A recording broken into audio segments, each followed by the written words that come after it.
A semana passada, a gente comentou, até se eu não me engano, o item 12, não foi? O que é o item 12? Estou sem o evangélico. Está falando sobre o duelo, É, tá? Sobre o nós falamos um duelo. pouquinho sobre o duelo, sim. Falamos. Aí, o item 13, eu vou ler o item 13, um pedacinho dele, tá? O duelo é, como antigamente o que se chamava o julgamento de Deus, uma dessas instituições bárbaras que regem ainda a sociedade. Veja que interessante, né? O duelo tinha a bênção da espiritualidade. Eu não posso dizer que tinha a bênção da Igreja Católica, o que eu não duvido que tenha, tá? Olha o que ele fala. Antigamente, o que se chamava o julgamento de Deus, com maiúsculo, inclusive, o Deus aqui, uma dessas instituições bárbaras que regem ainda a sociedade. Que direis, entretanto, se visseis mergulhar os dois antagonistas na água fervente, ou sujeitá-los ao contato de um ferro em brasa para resolver suas querelas, e dar razão àquele que suportasse melhor a prova? Chamarias a esses costumes insensatos. O duelo é ainda pior que tudo isso. Para o duelista emérito, é um assassinato cometido a sangue frio, com toda a premeditação desejada, porque ele está seguro do golpe que dará. Para o adversário, quase certo de sucumbir, em razão da sua fraqueza e de sua inabilidade, é um suicídio, cometido com a mais fria reflexão. Veja só, para a lei divina, o cara que tem o poder, a habilidade, ele é um assassino. E para o que não tem habilidade, é um suicida. Os dois são culpados, porque um desafiou e o outro topou. Por quê, gente? Porque no fundo o que está em briga é o orgulho. É o orgulho, tá? É essa a raiz do mal. Eu sei que, frequentemente, procura-se evitar essa alternativa, igualmente criminosa, atribuindo-a ao acaso. Mas, então, não é, sobre uma outra forma, um retorno ao julgamento de Deus da Idade Média? E ainda, nessa época, era-se infinitamente menos culpado. O próprio nome julgamento de Deus indica uma fé. Ingênua, é verdade. Mas, enfim, uma fé na justiça de Deus que não podia deixar sucumbir um inocente. Enquanto que, no duelo, se confia na força bruta de tal sorte que, frequentemente, é o ofendido quem sucumbe. Hoje eu vi o Haroldo Dutra falando sobre essa questão do obsessor e do obsediado, né? Os bofetes, que ele comentando uma página de Emmanuel, que um vive esbofeteando o outro. Na verdade, nós temos, no final de tudo, pessoas esbofeteadas. E ninguém sai no lucro com isso, porque numa encarnação você mata a pessoa, na outra encarnação é a outra pessoa que te mata. Depois reencarnam os dois, volta e o outro mata. Então eles ficam um matando o outro, um matando o outro, um matando o outro. E nunca isso se resolve. E sempre feridas profundas são marcadas no espírito, né? E é engraçado, né, Francisco, como a gente vê até hoje em dia essas características de primitivismo em nós, né? E aí, quando você fala de duelo, você vê duas pessoas brigando, querendo ter razão. Elas estão duelando, de alguma forma. Não estão usando armas porque nós já nos livramos desse primitivismo das armas. Mas Sim. você vê que duas pessoas que querem ter razão e vão argumentando e vão se degladiando naquela conversa, isso nada mais é do que o duelo de antigamente. Só que nós evoluímos um pouco e deixamos as armas para trás. Mas mostra muitos traços do nosso primitivismo ainda. Então, quando a gente fala assim, quando um fala, outro baixa a orelha, esse ditado popular, isso nada mais é do que uma evolução. A gente não conseguiu assimilar isso em nós, né? Mas quando um fala, você tem a sua opinião, você pode guardar para si, isso tudo já é sinal de que você está conseguindo aprender. Agora, quando você está o tempo todo lá, numa briga, você não sai enquanto você não acabar seu argumento. Você ofende o outro te ofende. Isso é o duelo. Isso é o duelo. Duelo. dos tempos modernos. E a sutileza hoje do duelo dos tempos modernos, sabe qual é? É quando você lembra de uma palestra que a Irene fez há muitos anos atrás, que ela falava assim, é melhor você ser feliz ou estar certo? Sim. Hoje o duelo sofisticado, moralmente aceito entre as partes, fica nesse dilema. Você quer estar certa ou ser feliz? Né? Gente, não estou criticando, mas o casamento é um negócio assim terrível. Por quê? Porque são duas pessoas que depois de um certo tempo elas vivem dentro de uma casa, tem o sentimento de parceria, claro que tem, mas são dois indivíduos, são dois espíritos independentes, com suas criações, com seus conceitos, com seus gostos, tal, tal, tal. E conviver no mesmo espaço físico, mandando e dividindo o poder, não é fácil. A coisa é sutil ou ela é muito grave, mas ela existe, ela está sempre por debaixo das palavras, tal. Então, antigamente, a gente resolvia tudo isso no porrete mesmo, no porrete, né? Na machadada, no tiro, depois que desenvolveram a pólvora, enforcamento, tal, envenenamento.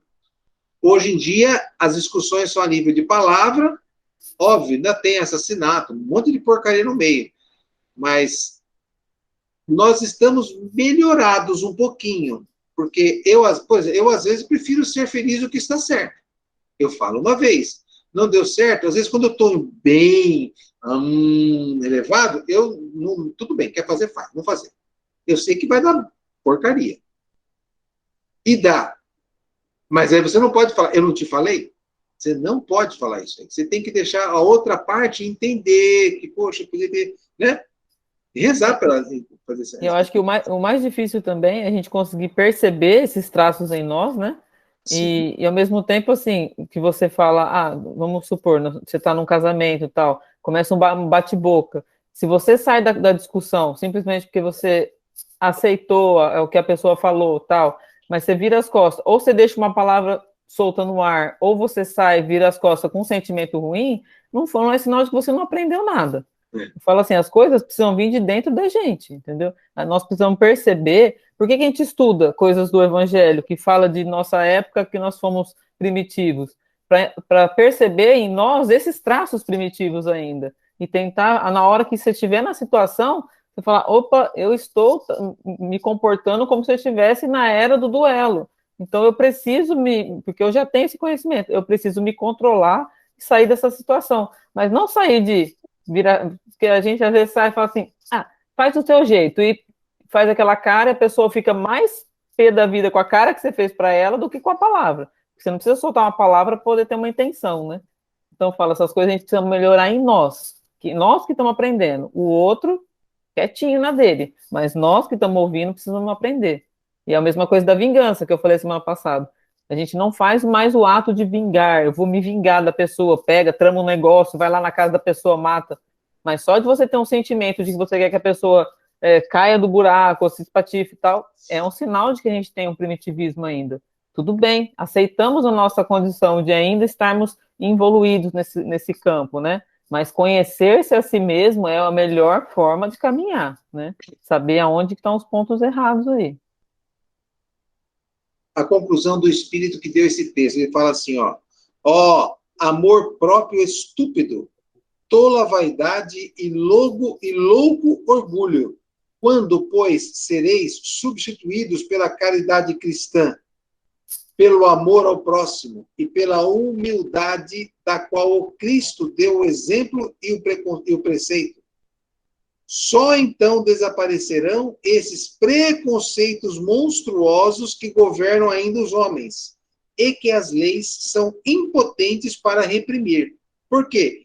Não basta interditar o mal e prescrever o bem. É preciso que o princípio do bem e o horror ao mal estejam no coração do homem. Quer dizer, é tratar realmente lá no seu íntimo. Por que o ódio? Será que não dá para modificar o ódio com pensamentos assim, criatura infeliz? Mas Porque os espíritos até falam assim, escuta, não dá para você tentar perceber a pessoa sofrida. Gente, um exemplo. Eu assisti esse final de semana o filme Coringa. Vocês já assistiram? Gente do céu, você sai apaixonado pelo Coringa e com raiva do Batman. Ele representa, né? Assim, ó, os autores, o pessoal que escreve o drama, né?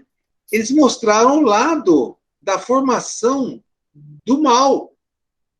E aquilo que os espíritos estão falando exatamente assim, ó, a pessoa não é má. A pessoa tem opções e mecanismos que, infelizmente, ela escolhe o lado mal. Né? E nós a tratamos. Fala, Paula. Porque, na verdade, eu acho que é tipo o que fala em outra cultura, né? Cultura oriental, por exemplo, que é o yin e yang. Então, quer dizer, a gente nunca vai deixar de ter esse polo negativo e o polo positivo. A gente tem a centelha do mal e a centelha da luz, mas a gente escolhe o que a gente vai evidenciar. Isso. Aí, por isso que, igual você estava falando do Coringa, a gente tende a fazer essas coisas quando a gente assiste a história inteira, né, contada. O do Coringa, por exemplo, então aquela galera lá da Casa de Papel lá, que era tudo bandido, mas a gente ficava do lado de quem? Deles. Do bandido. Porque a gente vai ver todo o contexto da coisa, né? É por isso que é tão difícil fazer um julgamento. Eu tava assistindo até o negócio da Elisa Matsunaga lá.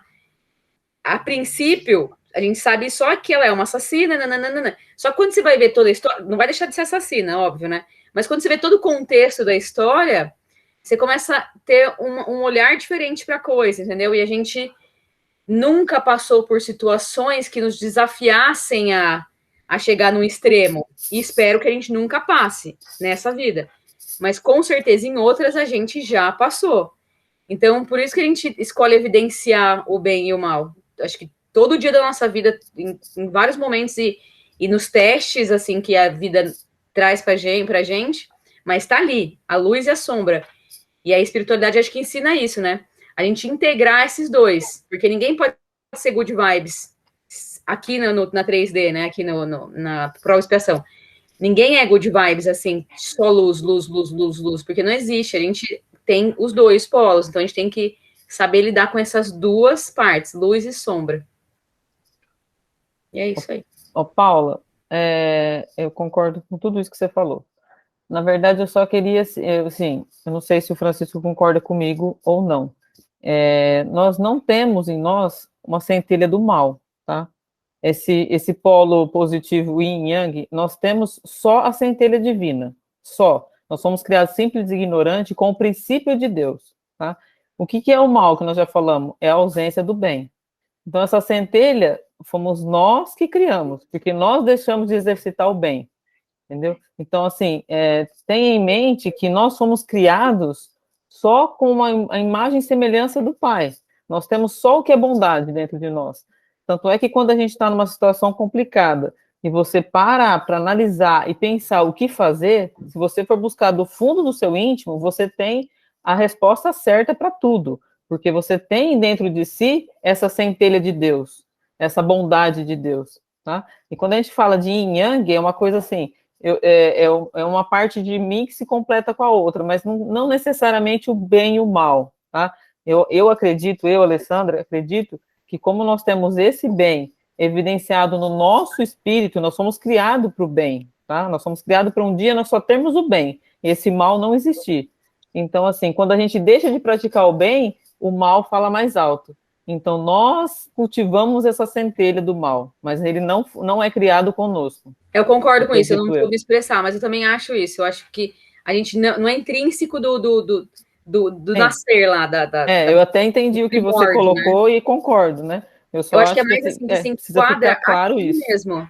Se enquadra aqui na prova expiação. Que eu no acredito nosso momento hoje, isso, nós temos o bem, que é natural nosso, que nós nascemos com esse bem dentro de nós, que é a imagem e semelhança do Pai, nós vamos chegar a ser bons como o Pai quer que nós sejamos. Só que nós deixamos de praticar o bem por muitos e muitos tempos. E quando a gente era mais primitivo ainda, a gente tinha muito mais o mal do que o bem, porque a gente nem conhecia o bem. A gente agia só pelo instinto. A gente já falou sobre instintos aqui também. Então, assim, nós criamos essa centelha do mal. Nós que alimentamos esse mal. A hora que eu deixar de praticar, começar a praticar o bem, o mal vai se apagando em mim. E o que vai sobressaindo é o bem, que é aquela escala que nós vamos passar lá, porque eu falei, nós estamos subindo as escalas de nível espiritual. A hora que nós subirmos mais um degrauzinho, nós vamos só praticar muito mais o bem, e o mal vai se apagando conforme o nosso bem vai crescendo. Acredito eu que seja nessa proporção as coisas. Eu acredito também, só que eu acho que enquanto... Hoje nós estamos assim, com quase que 50% bem e mal. Agora, depois de desencarnar, sei lá, ou então vir algumas vezes, ou então ir para outros órgãos, de repente aprende melhor. Otimista você, né? Otimista. Mas eu também acredito que as coisas estão melhorando, assim, que as pessoas estão num despertar maior da coisa e tal, tipo, estão tendo mais uma visão mais com amorosidade, não sei. A gente tem que parar para avaliar o seu dia, né? No seu dia hoje, o que você fez mais o bem ou você fez mais o mal? Ou, na verdade, você fez bem, se você fez o bem, você deixou de fazer o mal. Então, assim, a gente vai avaliando dia a dia as condutas, né? Não, então, o problema é que a gente olha pra gente, mas a gente também tem aquela tendência a olhar muito pro outro, né? Tipo, porque pra gente fazer essa avaliação, nossa, a gente faz, mas quando a gente faz uma avaliação no coletivo, tipo, o mundo, aí a gente fica só pegando, tipo, as coisas ruins, né? Porque a evolução é individual. Olhe sempre para o que você fez, para aquilo que você passou. E esquece o resto do mundo. A evolução é sua, é individual. Você vai progredir sozinha. Então, assim, eu sempre me baseio nisso. Eu acho que eu tenho 50 por 50. Eu acho que a maioria das pessoas pode não ter, mas eu acho que eu tenho. Eu sou otimista. Porque eu não sei não sei se é errado ou se é certo, mas eu fico pensando, tipo, por exemplo... Igual, eu concordo que a evolução é realmente individual mesmo. Mas aí quando a gente vê aquela máxima, sem a caridade não há salvação, mas sem anulação de si próprio, mas a gente acaba se anulando em prol de algumas pessoas, tipo parente, amigo, irmão, pai, mãe. Sabe, fica um negócio meio assim, só pensar na minha evolução, não vou evoluir. O que é caridade? Você tem que entender esse conceito da caridade, entendeu? Porque se você entende que você se doa para que você deixa de crescer para que o outro cresça no seu lugar, já é o seu crescimento. Você já se libertou. É lógico que eu não vou pensar individual. Eu, Alessandra, o que eu vou fazer para eu evoluir? Isso não funciona, porque você começa a ser egoísta. Cai naquele nosso maior defeito, egoísmo. Entendeu? Não é essa a expressão. É assim, eu vou tentar melhorar em mim as coisas que eu conheço para que eu evolua. E se eu evoluir, consequentemente, aqueles que estão ao meu lado conseguirão alguma coisa. Agora sim, talvez eu evolua 5 passos, talvez os meus filhos dê 2, meu marido dê 1, entendeu? Mas eu acho que todo mundo, quando você tem um pilar em casa com uma luz acesa, ilumina tudo em volta, acredito eu, entendeu? Então, assim, faça a sua parte para que os outros vejam a sua evolução, o seu melhoramento e comecem a expandir essa luz, entendeu? Agora, você tem que entender o conceito da caridade. Não é se anular. Tem coisa que você deixa de fazer por si para fazer para os outros e você não está se anulando. Você está apenas sendo caridoso. Então, precisa entender. E, ao mesmo tempo, entender, assim, que caridade não é abaixar a cabeça, tá? Caridade tem um outro significado. A gente pode falar uma aula inteira sobre caridade, que é um assunto muito legal, porque a gente tem que entender o quanto eu estou sendo caridoso e o quanto eu estou sendo submisso. São duas coisas totalmente diferentes. Inclusive, vai ajudar a Érica nessa problemática que ela tem com essa pessoa que ela não gosta aqui. Nós estamos discutindo esse assunto por causa de uma posição que ela colocou umas 5 semanas atrás, não é isso, Érica? Ah, sim, de uma irmã minha. Mas ela fala com a médica que ela só consegue conversar comigo, que ela diz que eu tenho paciência, que eu sou calma, que eu entendo, mas o problema dela vem bem antigo. Agora ela está com depressão profunda, mas eu falo que ela tem que conversar com todo mundo, e ela tem que se controlar, não é somente o remédio, né? Então, ela tem que se abrir com todos, e se controlar. Então, eu converso com ela me entende, e quando eu não quero falar, ela também entende, eu explico para ela como ela tem que se comportar, tudo, mas ela parece que me pegou só eu para conversar, porque ela me vê somente eu para entender, mas agora ela está aprendendo, ela conversa com a Silvana já está conseguindo, porque realmente dá para perder a paciência, mas eu sempre fui assim, eu sempre fui zen, não é de hoje, sempre fui. Então, todo mundo vem falar comigo. Eu tento resolver, apaziguar as coisas, sabe? Não passar por um que o outro está passando, mas tento apaziguar dos dois lados. Mas é difícil, porque você acaba ficando acumulada, né? O estresse, né? Mas eu consigo me controlar. Sempre fui assim. Sem preconceito, sempre querendo fazer, sempre ajudar, sabe? Tipo assim, só do bem, tipo assim, nunca fui do mal, assim, nem querer o mal, nem quando me fazem também, eu rezo por ele, sabe? Tipo assim. A gente podia fazer uma aula sobre caridade, né? A gente explorar bastante esse tema, né? Eu acho que do mal, assim, é muito complexo a gente falar, por exemplo. Também não me vejo do mal. Eu tenho certeza que ninguém aqui se vê do mal, porque a gente não mas é caridade. É que as pessoas veem caridade como se você assim, somente ajudar. A caridade não é só ajudar. Eu também não acho isso. Não é esse tipo de caridade. A caridade, tipo, a gente tem um entendimento da caridade que é aquela coisa, vamos lá doar, vamos lá levar a doação para... então, mas não é isso. Não, a caridade... também, ajuda muito também, se você se sente bem. Ao meu ver, é você doar seu tempo, você doar a sua palavra de amorosidade, você ter paciência com a pessoa também que está passando. Ouvir a pessoa, depois analisar. Você se colocar no lugar do outro, para mim, também é caridade. Então, tudo isso é caridade. Não sim. É só a caridade. Mas agora, voltando para o mal, eu acho que se qualquer um de nós aqui, se a gente for fazer uma autoanálise, eu acho que, ou então olhar um para o outro, assim, eu tô falando que eu conheço a Érica. A Érica é uma pessoa bondosa mesmo. Mas todos nós aqui, a gente não consegue enxergar uma malícia assim, tipo, nossa, eu desejei muito mal daquela pessoa, acho que se a gente for fazer essa autoanálise, ninguém aqui vai se lembrar de um momento assim. Mas engraçado que a gente não desejou conscientemente, mas às vezes inconscientemente a gente emanou aquela energia para a pessoa, mas sem estar assim, nossa, eu quero muito que ela se dê mal. Acho que ninguém aqui pensou um trem desse. Mas inconscientemente, às vezes, a gente tem esse sentimento, a gente emana, é como se fosse um sentimento, emanação de um sentimento. Não nem formula uma frase na nossa cabeça, sabe? Por isso que a gente está aqui, né? Acho que na prova expiação, para passar por tudo isso. Na verdade, também, Paula, no dia a dia, quando você fala, a gente não consegue enxergar os nossos pontos que a gente pensou no mal, né?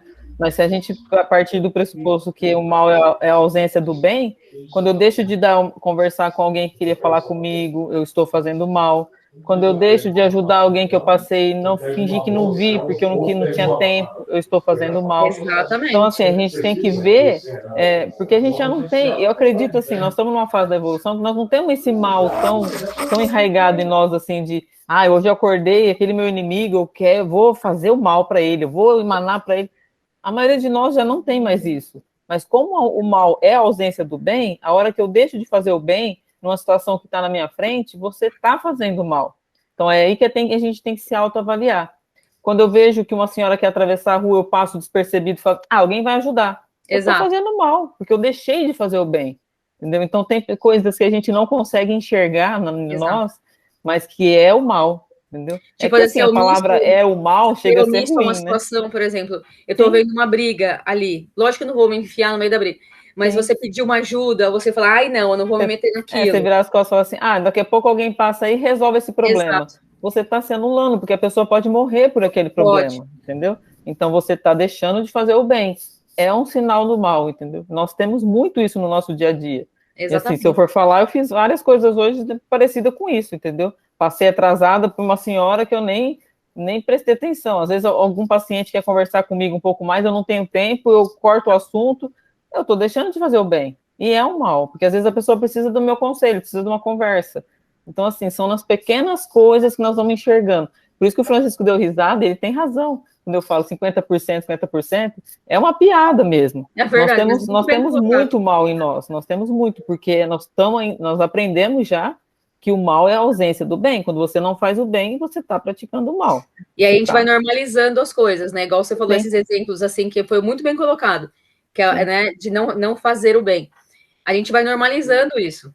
A gente vê um cachorrinho atropelado e não ajudar, a gente normaliza ver uma situação ruim e não ajudar, a gente normaliza ver uma pessoa chorando e não perguntar, fulano, você tá bem? Se precisa de alguma ajuda.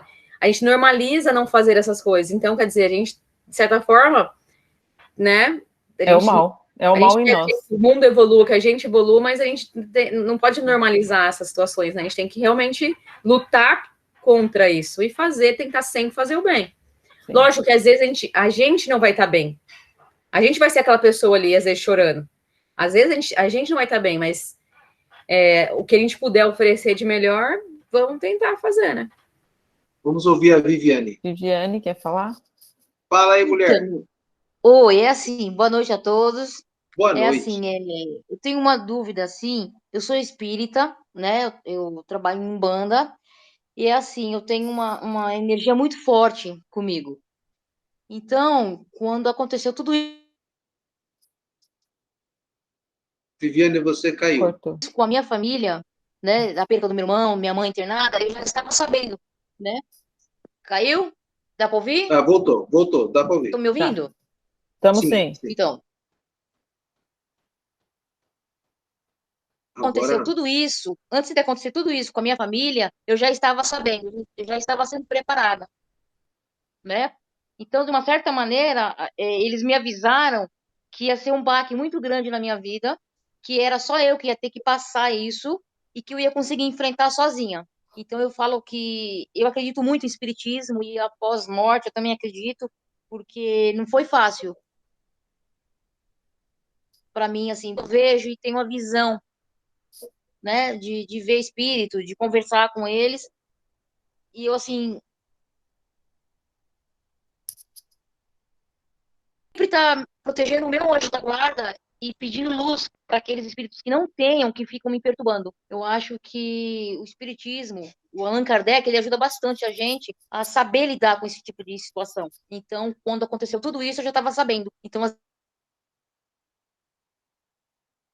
vezes eu tenho medo, a pessoa fala assim, poxa, mas você, como você sabia, sabe, tipo de coisas assim. Então, eu sempre estou me policiando sobre isso. Ok. É que você não sabe, mas você faz parte de um grupo de um monte de gente que tem os seus dons aí de N formas diferentes, tá, Viviane? O que nós estamos iniciando aqui é um trabalho de, vamos dizer assim, de levar o evangelho até o coração de todos vocês, para que esses dons vocês utilizem ele de uma forma mais centrada e menos prejudicial. De uma coisa um pouco mais equilibradinha, entendeu? É esse processo. O fato de você ser um bandista, candomblé, qualquer outra variedade, você não deixa de ser uma ser humana, com seus dons, com a sua competência, com a sua necessidade e com a sua missão. A única coisa que a gente vai trabalhar sempre aqui é, assim, a melhor forma de se usar isso dentro dos ensinamentos de Jesus. Para que assim, a ética espiritual, que é aquela que Deus espera de todos nós, e é por isso que nós estamos internados aqui na Terra, ela realmente invada o nosso coração e a nossa cabeça. Esse é o processo, né? Então, o fato de você ver, enxergar espírito, ou outro que tem aqui no grupo, de manipular energias, a outra que desdobra e vai não sei para onde durante o dia, vai para mais longe ainda durante a noite, para que tudo isso aconteça de uma forma um pouco mais equilibrada e com ética espiritual, ética fraterna, né? É esse o processo nesse grupo, tá bom? E se você tomou noção desses casos que iriam rolar na vida de vocês, é porque você tinha condição de saber disso antes. Porque se você fosse uma daquelas pessoas que iria dar muito trabalho para o plano espiritual, eles não teriam passado essa informação para você. É isso que rolou. Verdade. Porque foi até engraçado. Porque quando aconteceu tudo isso, eu estava na casa da Silvana, em Caraguá. E eu falei para as minhas irmãs, eu falei, está acontecendo alguma coisa, eles estão tentando me avisar alguma coisa que vai acontecer, e eu tenho que me preparar. E eu chorava muito nesse dia. Então, quer dizer, foi uma coisa assim tão... Assim, eu estava preparada ao mesmo tempo, mas eu não queria acreditar. Eu não queria que fosse eu, entendeu? Eu queria que fosse uma outra pessoa. Então, tipo assim, eu trabalho de domingo no centro, mas a gente faz o evangelho na quarta, né? Eles fazem o evangelho. E eles explicam pra gente que essa doutrina, ela além de ser uma doutrina boa, e a gente leva paz às pessoas, a gente procura fazer com que as pessoas entendam, né? Tem gente que morre e não aceita o que morreu. Então a gente tenta levar da melhor maneira possível. E quando eu fiquei sabendo que ia acontecer tudo isso na minha vida, eu não estava acreditando. Porque o meu dom é tão grande, que eu ainda estou aprendendo a lidar com isso, entendeu? Mas eu estou gostando muito de estar participando com vocês e aprendendo cada vez mais. Tem um médico chamado Dr. Sérgio Felipe, ele é psiquiatra e ele é espírita também, ele é diretor da cadeira de espiritualidade da Universidade Bababá, que eu esqueci. Ele explica o seguinte: o médium de desdobramento, que é o seu caso, está aqui o seu nível de consciência, tá? Ele fala que a cada 10º de segundo, a nossa consciência dá um salto para fora, vai para o supraconsciente e volta para a consciência. Passa um tempinho, você dá mais um saltinho espiritual para a supraconsciência, depois você volta para o consciente. Ele fala que nesses pulos, é como se você saísse do mar, você fosse uma tartaruga, que você sai do mar, enfia a cabeça para fora, olha o mundo e volta. Nisso você pode ter captado a informação do futuro. E aí você volta, aí você tem o sentimento, não tem a lembrança, porque você não viveu no teu cérebro de carne. Mas o espírito traz o sentimento, e aí você começa a chorar que nem uma doida, e ninguém entende, fala que você está com desequilíbrio hormonal, que você está não sei o que lá, não sei o que lá, não sei o que lá. E na verdade você teve uma percepção, né?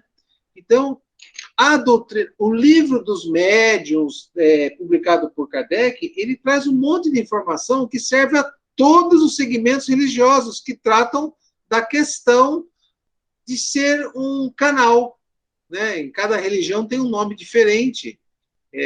Na doutrina espírita nós damos nome de médium, mas tem N situações, N nomes diferentes, mas o livro dos médiuns é para todos os sensitivos, vamos dizer assim. Todos. Todas as marcas, etiquetas e religiões, não é isso? É isso. Fala. Posso dar um conselho para ela? Pode. A Alessandra também é outra macumbeira, viu? Recém-trazida para a doutrina espírita. Fala assim. Ai, Deus. Meu irmão é pai de santo. Eu tenho 2 irmãos pais de santo. Cada um tem o seu centro, tá? Tá tudo certo. Você está, assim, no meio ambiente bom. Pode continuar assim.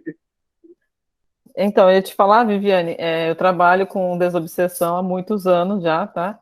E, assim, um conselho que eu te daria, deixa para usar as suas faculdades mediúnicas quando você for requisitado ao trabalho, tá?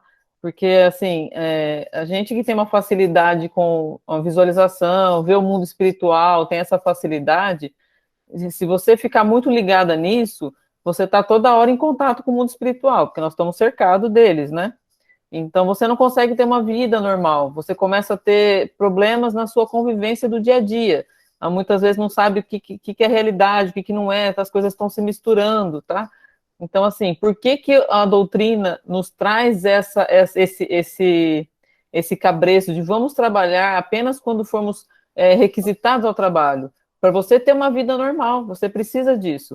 Um exemplo disso para você, para te deixar mais claro assim, ontem nós trabalhamos numa corrente, tá? Nós éramos 4 médiuns na corrente, 2 de desobsessão de incorporação e 2 de vibração. O caso complexo, tá? Nós começamos a trabalhar de manhã, nesse caso. Só que nós temos as nossas tarefas do dia a dia. E todos nós, com experiência já em trabalho, não nos ligamos no trabalho. Tanto é que nós chegamos para trabalhar todos com o mesmo sintoma, todos com as mesmas preocupações, as mesmas angústias, e não no momento do meu dia a dia, eu não me peguei pensando assim, nossa, eu estou trabalhando, eu estou recebendo. Nós passamos o dia inteiro recebendo espíritos, tá? De um caso muito complicado. Mas eu trabalhei, eu atendi meus pacientes, a Rita a mesma coisa, só que nós estávamos o dia inteiro trabalhando, mas eu não me liguei. Quando nós fomos se ligar no trabalho? Quando nós realmente sentamos para trabalhar, pedimos o amparo da espiritualidade, nós precisamos disso, entendeu? Para que nesse momento a gente trabalhasse. Trabalhamos exaustivamente. E aí depois fomos perceber que nós estávamos trabalhando desde a hora que eu acordei, tá?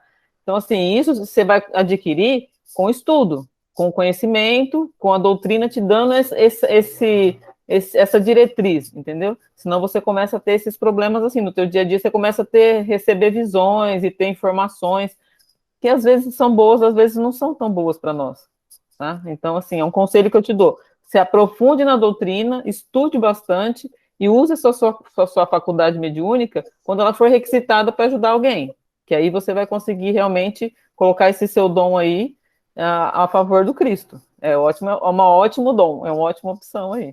Só fazendo um curativo de pronto-socorro, né? Porque trabalhar sozinho é um negócio extremamente arriscado.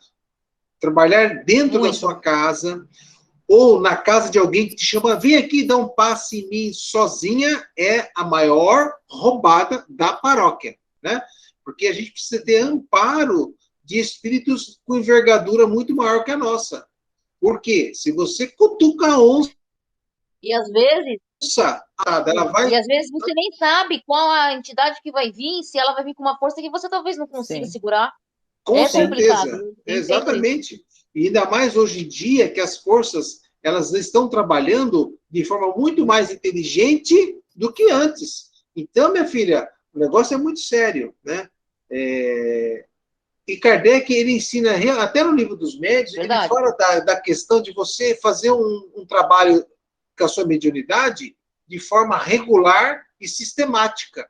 Tipo assim, de quarta-feira eu vou para a casa espírita, eu vou para o centro, eu vou para o meu terreiro, eu vou para a minha igreja, eu vou para onde eu for. É na quarta-feira que eu vou usar os meus dons.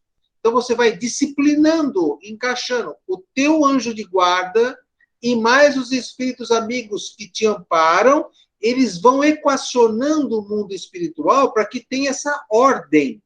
Agora, se você gosta de ser um matador do Velho Oeste com 2 revólveres no meio da cintura e adora dar tiro para lá e para cá, minha filha, você vai levar muito chumbo, você entendeu? Esse é o processo. Pode ser o Billy the Kid, mas vai levar ferrão e vai levar burdoada do cavalo, e às vezes de forma desnecessária. Porque a mediunidade... A mediunidade ela não foi feita para ser um programa de entretenimento, de elevação do ser humano, nada disso. A mediunidade é um processo, é um dom que é oferido à criatura para que ela seja o quê? Um instrumento do bem. Eu já ouvi falar até que é karma. Imagina, vide Chico Porque se você vem com esse dom, ou então com esse karma, sei lá, é para ser trabalhado em prol do outro. Então, quer dizer, se você vê com isso, é porque você tem, de certa forma, não tô falando de modo geral, porque todo mundo é um pouquinho médio. Tem capivara grande, sim. É isso que quer dizer. Tem um eguinho ali bem afloradinho. Então, quer dizer, te vem isso para você falar, não, agora você vai ter que ir em prol do outro ali. Agora você vê que isso aqui para ajudar aquela pessoa, as pessoas, né, de modo geral. Não sei se isso... Eu acho que também não acredito que seja verdade absoluta nada. Tudo é muito de cada, né, pessoa. Porque Chico Xavier, veio com puta... É um dom, né? Quer dizer, então...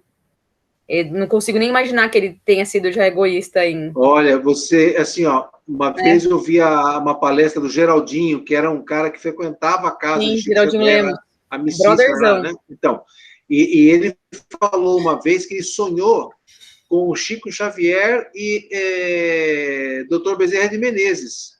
Sabe de onde eles eram? De onde? Você já ouviu falar o problema que teve em Capela? Já, os exilados então, lá. Isso. O Chico Xavier foi um dos caras da revolta de Capela. Não sabia, não. Foi. E quem mandou explodir Capela foi o Dr. Bezerra de Menezes. Na época ele era almirante da Marinha, não sei o que lá em Capela. Então, assim, gente, mediunidade não é show, é realmente uma oportunidade de se pagar um cartão de crédito impagável. Então, vem com a mediunidade para dar uma abreviada nas parcelas. A mediunidade é um compromisso muito sério, que você assume de fazer da sua mediunidade um bem, um coletivo, né? Mas quanto mais médium, quanto mais capacidade mediúnica você tem, mais devedor você pode ter certeza que é. Por isso que eu falo, não se vanglorie dessa mediunidade, não. Eu não digo que mediunidade é bom, eu não considero. Eu acho até que é um remedinho amargo, tá? Mas é assim, é uma gota de misericórdia que foi nos dado, porque tão devedor que eu sou, que nós fomos, né?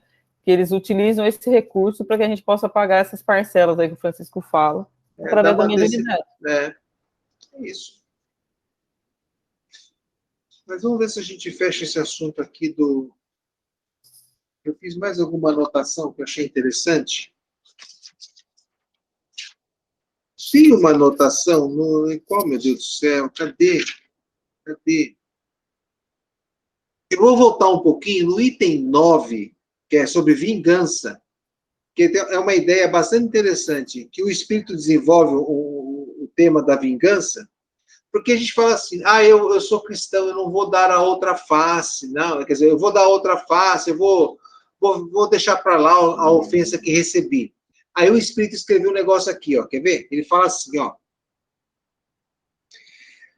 mas, o mais frequentemente, ele reveste uma aparência hipócrita, em que, dissimulando no mais profundo do seu coração os maus sentimentos que o animam, toma caminhos escusos, segue na sombra seu inimigo sem desconfiança, espera um momento propício para atingi-lo sem perigo, esconde-se dele, espreitando-o sem cessar, arma-lhe emboscadas odiosas e derrama-lhe, chegada a ocasião, o veneno no copo.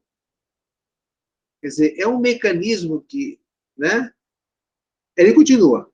Quando seu ódio não vai até esses extremos, ele ataca, então, em sua honra e em suas afeições, trabalhando o perjúrio e trabalhando o ataque às pessoas que ele ama.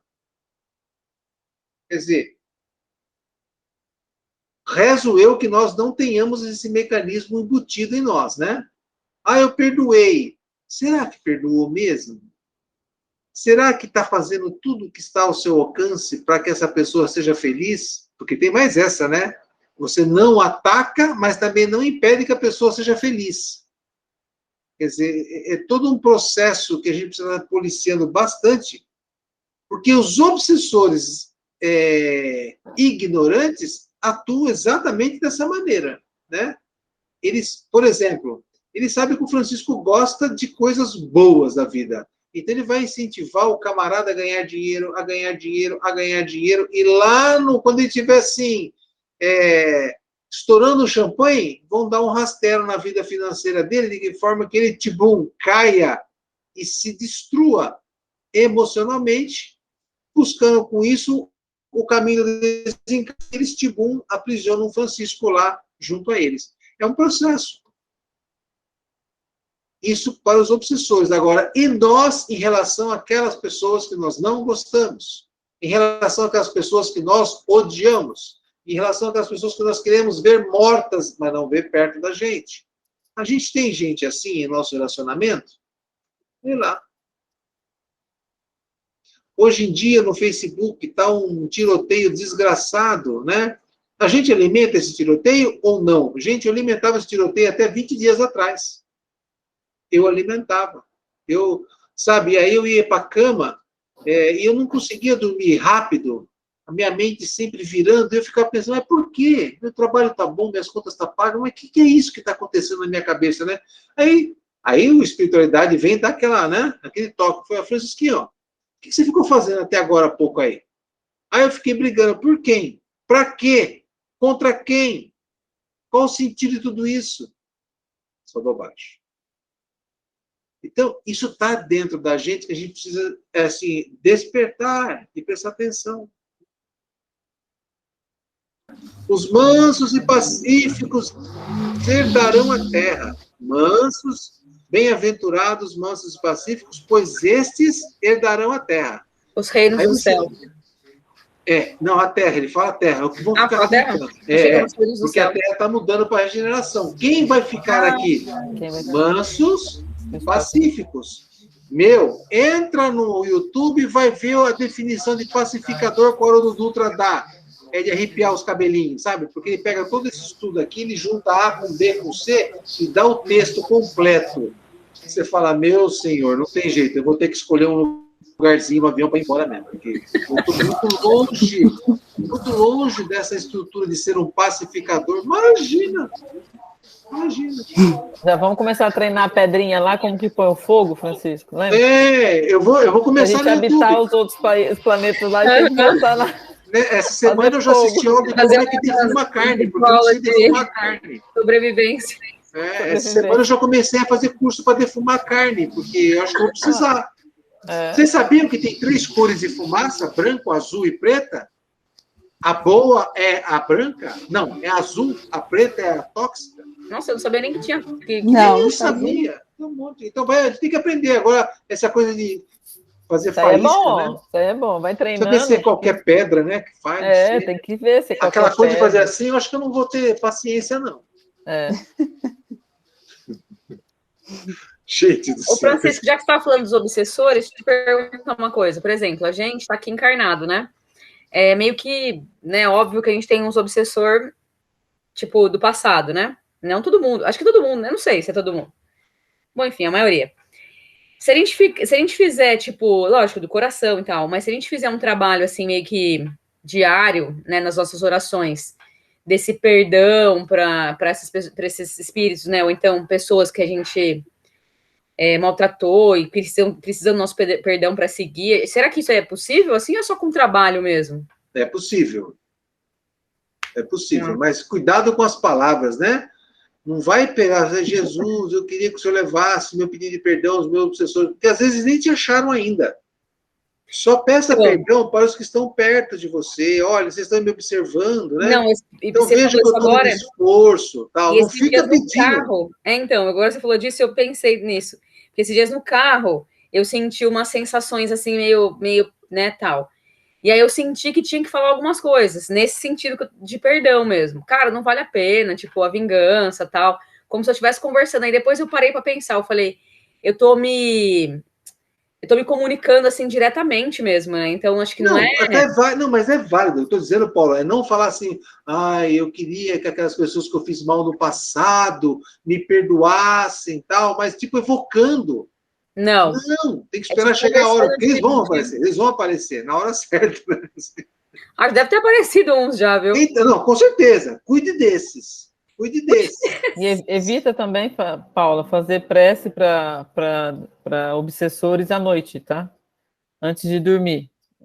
Antes de dormir, a gente só faz prece só em prol de nós, ou você entrega alguma vibração boa para alguém. Não faça prece para ninguém que está com problemas, para nenhum obsessor, nada, porque é a hora que você vai ter o desdobramento do corpo físico. É nessa hora pesada, então, que se eles te acharem, eles vão te levar para algum lugar que você não vai gostar. Então, quando você for fazer uma prece para algum obsessor que você está sentindo naquele momento, você sentiu alguma coisa durante o dia, faça durante a sua vigília, faça durante o dia.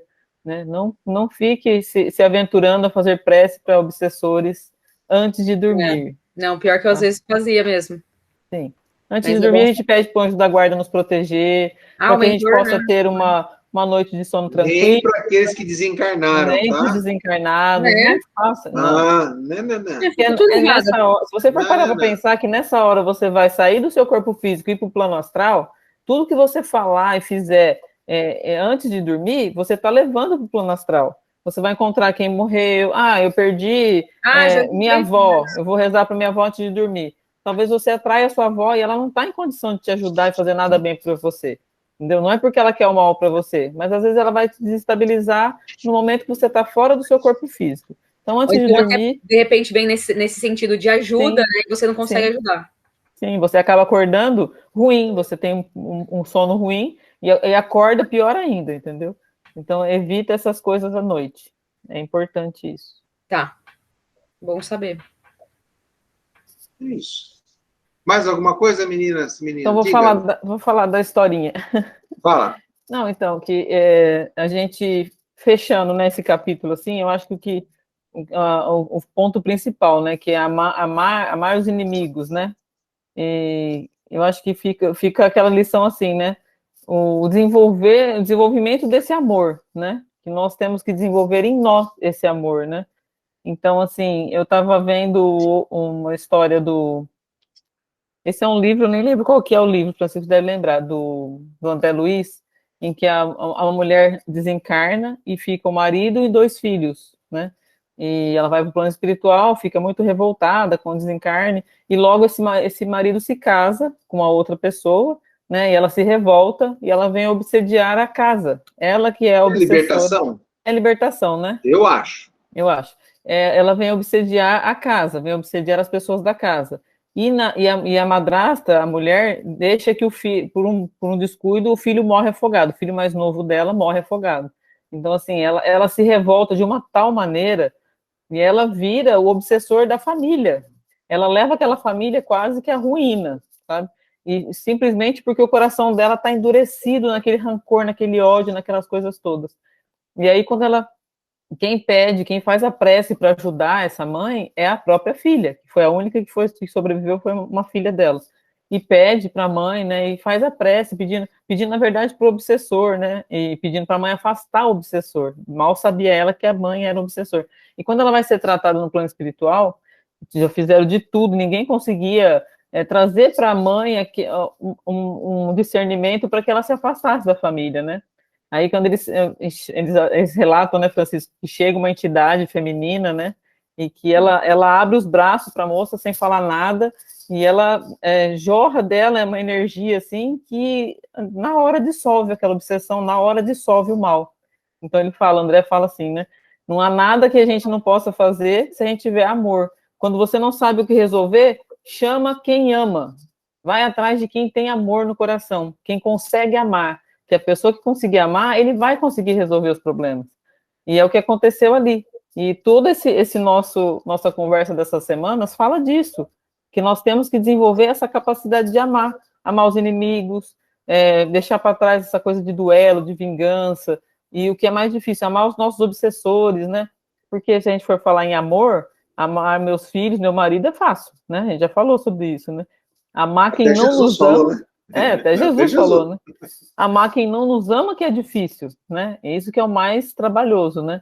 E outra história que eu gosto muito de falar de amor é Paulo, né? Que Paulo de Tarso é o exemplo disso, né? Até eu li para vocês, lembra do poeminha do amor lá, que ele escreve a carta para os Coríntios?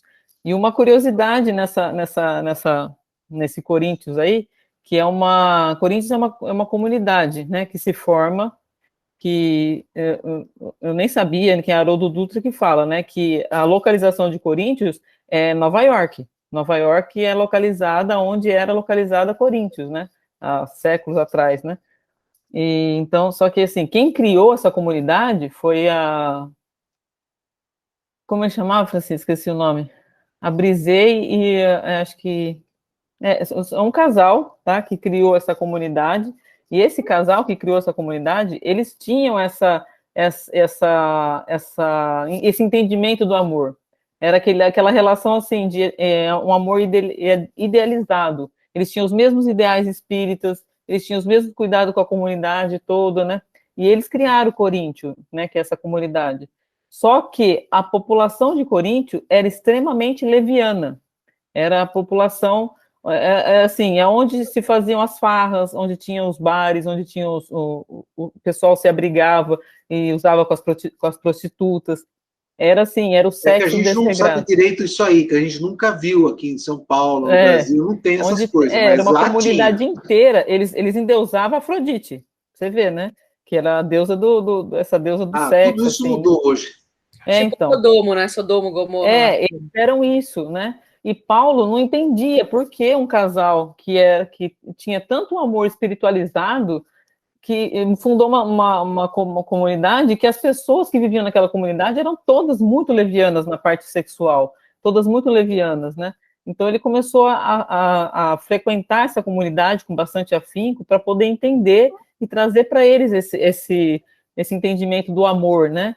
E ele conseguiu perceber, ele fala que, assim, esse leviandade, essa coisa muito leviana, nada mais é do que a ausência do amor, é a carência do amor. Essas pessoas não é que não tinham amor, elas tinham amor, mas elas tinham a necessidade do amor, elas não conheciam.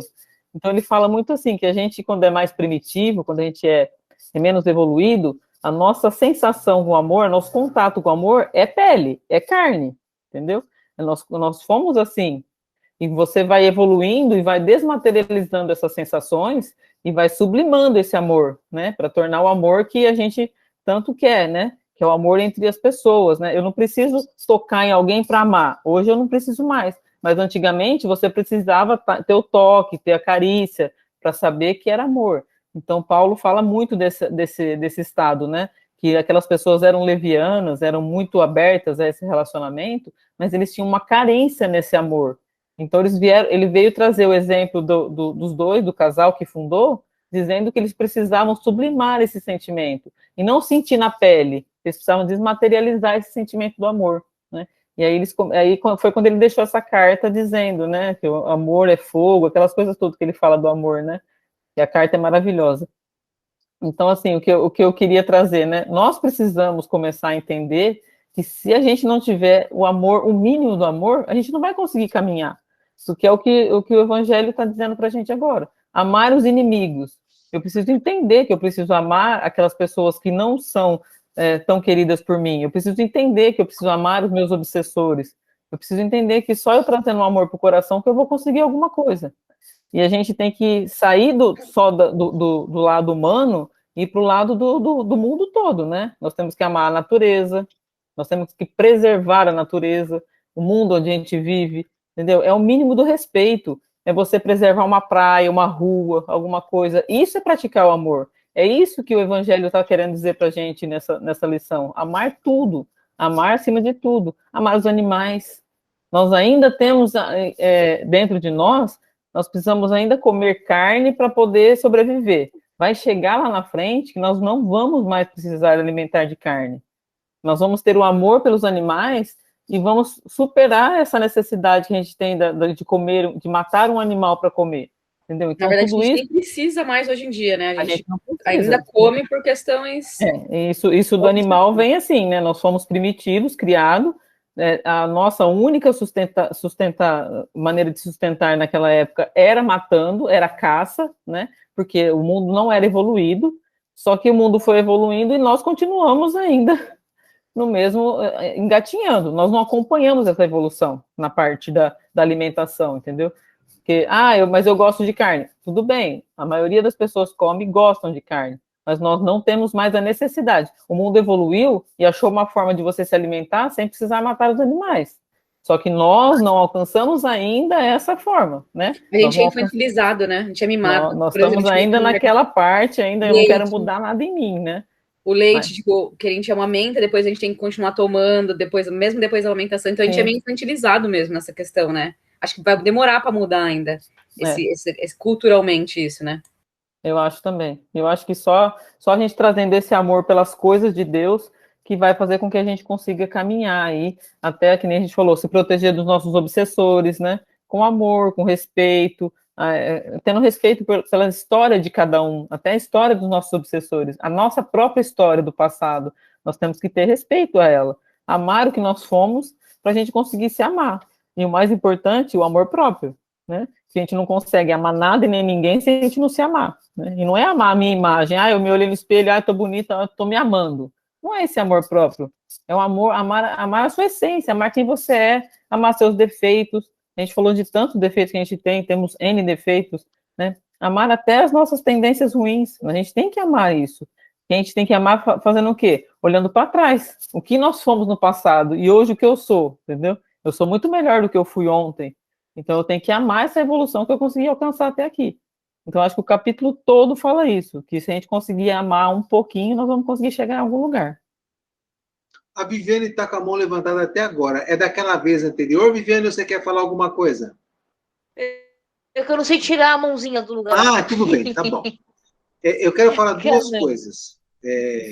Ontem, eu atendi uma pessoa muito querida, espírita já, velha de guerra, e eu fiquei muito preocupado, porque ele está, assim, com muitos pensamentos, ele está fazendo autoconhecimento, tal, e ele está com muitos pensamentos do quanto ruim ele é. Já dei a dica que é homem, né? E são pouquíssimos os espíritas homens que estão fazendo autoconhecimento, então não vai ser tão difícil chegar à pessoa, né, Alessandra? Mas, Sim. assim, a Alessandra acabou de falar uma coisa muito importante. Nós precisamos desenvolver o auto-amor. Primeira coisa, amar ao próximo como a si mesmo. Então, não dá para amar o próximo se eu não me amo. Então, eu preciso buscar o quanto eu me amo verdadeiramente, mas, como ela falou, não é o amor da estampa, é o amor do que eu sou por dentro. Porque quando a gente começa a olhar o que a gente é por dentro, é a mesma coisa que você abrir a barriga numa cirurgia. Tem muita coisa ruim e fedida lá dentro. Tem mesmo, né? Mas entender que isso é um processo que está caminhando. Nós somos uma pedra bruta que estamos sendo lapidados lentamente através das encarnações. E Deus, que é o nosso Criador, sabe de tudo isso e conhece esse caminho. Inclusive, ele elaborou esse caminho. Nos deu o livre-arbítrio. Nós podemos fazer o mal para quem a gente quiser. Ele vai deixar você fazer o mal para quem você quiser. Porque ele deu para você o livre-arbítrio. Só que você vai ter o processo de reconstrução do mal que você fizer. Está tudo bem. Outra coisa importante também, eu ontem escutei o Haroldo numa palestra, ele falou assim, que há 100 anos antes que Jesus nascesse, tinha um rapaz lá perto de Jerusalém, que ele queria muito conhecer alguém que lhe desse as instruções que tinham nos livros sagrados daquele povo. Você sabe que os hebreus têm muita tradição oral e tem muito documento escrito, né? Tem muita parábola, muita coisa. Então ele queria, com seus 20 e poucos anos, abarcar todo esse conhecimento do povo hebreu. Então lhe deram a sugestão de procurar um sábio. E ele foi atrás do sábio. E ele falou, ô, seu sábio, é o seguinte, ó, eu estou aqui querendo aprender, tá aquele linguajar dele, né? Tudo sobre o nosso povo, as tradições, tal, né? Aí disse que o sábio parou de fazer o que estava fazendo, olhou para ele e falou assim, escuta, meu filho, tem um porém, nós vamos levar aqui uns 500 anos para ver tudo bem? Não, mas eu não tenho tempo, tem que ser uma coisa rapidinho. Eu falei assim, então eu não posso resolver seu caso. E ele saiu dessa entrevista, e passado um tempo ele descobriu que tinha um outro sábio, o nome do sábio eu até anotei aqui, é Eliel. Eliel. E ele foi até esse Eliel. Chegando lá, o Eliel escutou qual é o desejo dele, tal. Ele falou assim, o Eliel falou para ele, eu tenho uma coisa muito interessante que vai te ajudar então. Qual é? Tudo que está escrito nos livros é a recomendação para uma única ordem. Qual? Ame. Ame. Mas como assim? Tudo isso que está aqui eu só tenho que saber. Se você amar, está tudo certo. O que está escrito aí são fórmulas de como se ama. São histórias de como se amar e de como não se amar. Se você usar a sua inteligência e amar, é por isso que é interessante a gente entender bem, porque diz que o amor verdadeiro é a caridade, né? Kardec fala, a verdadeira salvação está na caridade. Então a gente precisa ter uma coisa muito clara em nossa cabeça, o que é ser caridoso. Por isso que esse tema volta nesse momento. A gente precisa pesquisar e começar a ler. Eu vou fazer essa pesquisa, a Alessandra vai fazer essa pesquisa, e todos nós que estamos aqui vamos pesquisar sobre caridade. E a gente vai começar a conversar sobre isso. Porque se eu entender assim, de forma justa o que é caridade, a gente vai economizar um monte, vai assim, evitar um monte de dor de cabeça. E quem será o nosso exemplo para a gente balizar o tema caridade? Quem? Jesus. Yes. Ok? com base no comportamento dele. Nós vamos sugar o porquê que ele foi caridoso, de que forma ele foi caridoso. Ele fez tudo que pediram para ele fazer? Ele deu tudo que deram para ele, que pediram para ele dar? Enfim, tá? Como é que é o proceder dele? Então a gente precisa começar a pesquisar, a ler, para a gente também trazer para o nosso dia a dia esse conceito de caridade. Isso é muito importante. Tá bom, meninas e meninos? Todos bem? Sim. Então, vamos encerrar a nossa aula por hoje.